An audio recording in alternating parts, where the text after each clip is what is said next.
Assalamualaikum warahmatullahi wabarakatuh. Pada pertemuan kali ini akan kita pelajari koordinat kartesius untuk pertemuan pertama.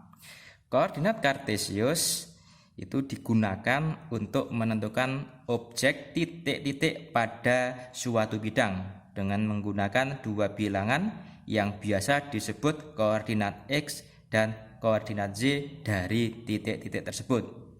Untuk mendefinisikan koordinat diperlukan dua garis yang tegak lurus yang disebut dengan sumbu X yang mendatar ini dan sumbu Y yang vertikal.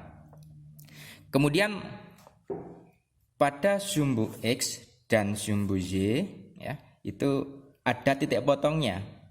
Nah, tepat pada titik potong ini disinilah sumbu X memiliki nilai 0, kemudian ke kanan 1, 2, 3, 4, 5 dan seterusnya. Kemudian di sebelah kirinya 0 pada sumbu X itu negatif 1, negatif 2, negatif 3, negatif 4 dan seterusnya. Sedangkan mulai dari 0 pada sumbu Z 0 ke atas 1, 2, 3, 4, 5 dan seterusnya. Kemudian 0 pada sumbu Y ini, kemudian ke bawah negatif 1, negatif 2, negatif 3, negatif 4 dan seterusnya. Kemudian bagaimana kita menentukan titik pada koordinat kartesius ini? Baik, saya buat contoh ya, akan saya ambilkan dari buku matematika kelas 8 pada halaman 47 ya. Pada halaman 47 buku matematika kelas 8 semester 1. Saya ambil contoh, misalnya di sini ada titik A ya. Ada titik A. Titik A ini 2,6 ya, tertulis 2,6. 2 itu seperti apa? 6 itu bagaimana? Nah, penentuan angka 2 dan angka 6 itu begini. 2 itu adalah nilai X, artinya dari sumbu Y ini ke kanan 1, 2, maka ini jaraknya 2. Kemudian 6 itu adalah nilai Z, yaitu 1, 2, 3, 4, 5, 6, sehingga 2,6. 2, kemudian ini 6. Contoh yang lain, misalnya kita ambil yang titik G. Nah, titik G nih. Titik G tertulis 5, negatif 4. 5 itu adalah untuk koordinat X. Nah, 5 berarti dari sini 1, 2, 3, 4, 5. Nah, ini urutnya angka 5. Kemudian untuk negatif 4 itu Z ya. Negatif. Kenapa negatif? Karena berada di bawahnya sumbu X. Nah, negatif 4. Seperti apa? Ini. Negatif 1, negatif 2, negatif 3, negatif 4. Nah, ini. Jadi 5, negatif 4 untuk titik G-nya. Yang lainnya saya ambil saja misalnya titik C. Tertulis negatif 4,3. Negatif 4 itu kita lihat X-nya itu negatif 4. Oke. Kemudian sedangkan untuk Y-nya 3. Kita lihat 3. Ini 3 kan. Nah, ini C-nya negatif 4,3. Kita ambil yang lain. Misalnya kita lihat titik D. Titik D itu kita lihat negatif 5,6. Negatif 5 itu untuk X. Jadi negatif 5, ya kan ini negatif 5. Kemudian 6-nya adalah Z. 6. Ini. Jadi negatif 5. Kemudian Z-nya itu 6. Jadi negatif 5,6. Begitu. Kemudian anak-anak sekalian, tadi yang ada di sini itu adalah kalau kita amati semuanya ini positif, Z-nya positif. X-nya ini positif, Y-nya juga positif. Tapi kemudian kita lihat yang di bawah. Di bawahnya sumbu X itu X-nya itu positif 5. 3-nya juga positif. Ini 3. Ya. Kemudian untuk negatif 4, negatif 6, ini adalah nilai koordinat Z, ya, itu bernilai negatif. Nah, ini berkaitan dengan pembagian wilayah pada koordinat kartesius yang dibagi menjadi 4 kuadran namanya, ya, 4 kuadran. Nah, pembagiannya seperti ini. Yang ada di sebelah atasnya sumbu X dan di sebelah kanannya sumbu Y ini pada posisi di sini itu dinamai atau ditandai dengan nama kuadran 1. X dan Y-nya bertanda positif.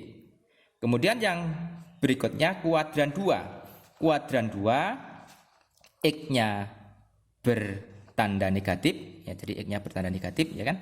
Kemudian Z-nya bertanda positif. Posisi kuadran 2 ini berada di sebelah kirinya sumbu sumbu Y, dan di sebelah atasnya sumbu X. Itu kuadran 2. Sekarang kuadran 3. X dan Y-nya bertanda negatif. Coba kita periksa.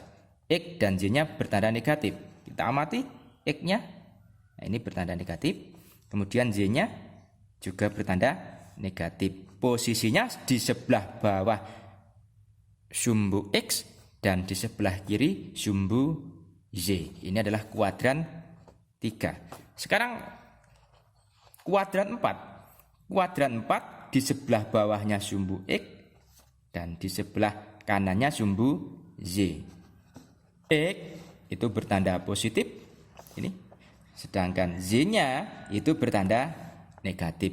Ini adalah pembagian kuadran, ya, pada koordinat kartesius, pembagian wilayah, ya, atau daerah pada koordinat kartesius terbagi menjadi 4. Kuadran 1, kuadran 2, kuadran 3, kuadran 4. Baik, anak-anak sekalian, sekarang akan kita pelajari, ya, kita ulas kembali. Nanti silahkan berlatih di rumah bagaimana cara menentukan koordinat kartesius tadi. Nah, kita coba. Sekarang kita coba dengan menggunakan ini. Umpamanya ada pertanyaan, ya. Buatlah titik A dengan koordinat 4,2 seperti ini. 4,2. X-nya 4, kita cari. Ini X, ya. X, ini Z.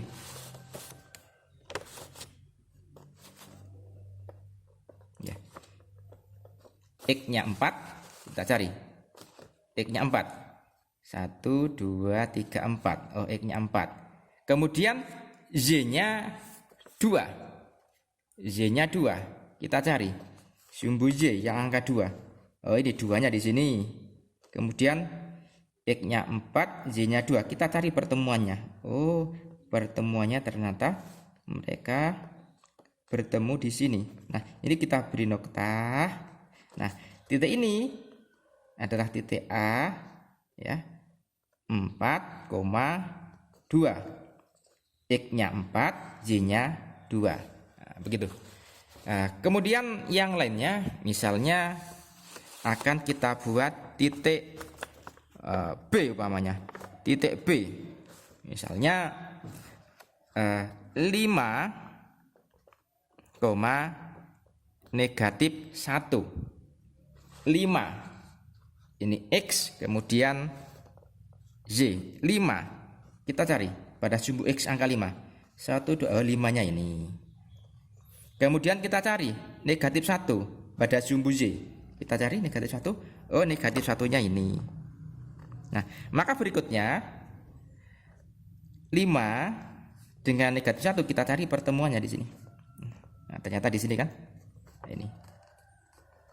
Nah, di sini letaknya titik B, ya, letaknya titik B, yaitu ya 5, negatif 1. Berikutnya kita coba titik C.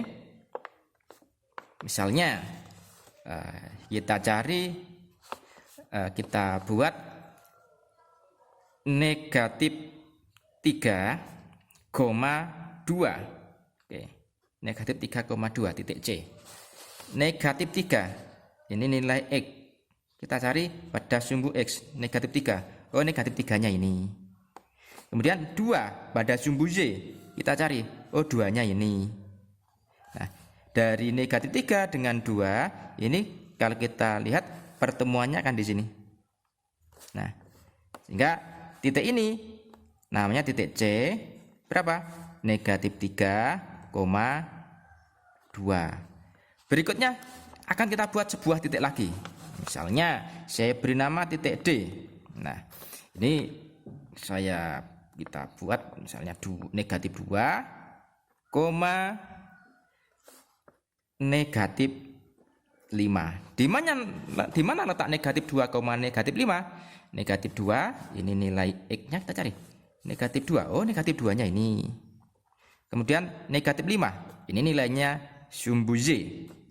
Negatif 5, oh negatif 5-nya ini.